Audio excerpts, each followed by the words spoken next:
దేశంలో కాంగ్రెస్ పాపాలను కడిగిన పార్టీ బీజేపీ అని వరంగల్ పార్లమెంట్ బీజేపీ అభ్యర్థి ఆరూరి రమేష్ అన్నారు. అంతర్గత కుమ్ములాటలకు కేర్ ఆఫ్ అడ్రస్ గా కాంగ్రెస్ పార్టీ మారిందన్నారు.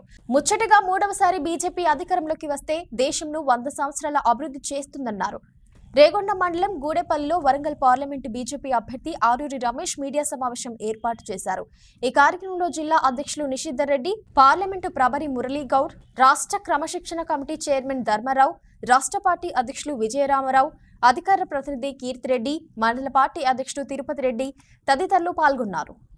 13వ తారీఖు జరిగే ఎన్నికల్లో మోడీ గారు బలపరిచిన అభ్యర్థిగా వరంగల్ పార్లమెంట్ పరిధిలో ఉన్న మా భూపాల్పల్లి, మా వరంగల్ పార్లమెంటు ప్రజలు నన్ను ఆశీర్వదించాలని మీ ద్వారా నేను తెలియజేస్తున్నాను.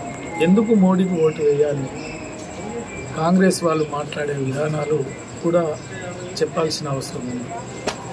ఈరోజు తెలంగాణ రాష్ట్రంలో మాయ మాటలు చెప్పి 6 గ్యారంటీల పేర మొన్న జరిగిన శాసనసభ ఎన్నికల్లో ప్రజలను మోసం చేసి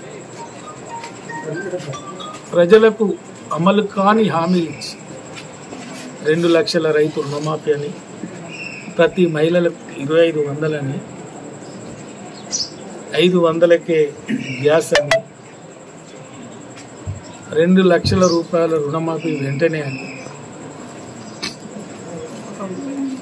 కౌలు రైతుకు రైతు బంధు 15,000 అని, రైతన్నకు రైతు బంధు 15,000 అని, ఏ విధంగా 6 గ్యారంటీలో 420 బూటకు హామీలే 420 బూటకు హామీలకు మోసపోయిన ప్రజలు కాంగ్రెస్ పార్టీకి ఓటేస్తే దేశంలో ప్రధాని రాహుల్ కాలేడు, కాడు కూడా.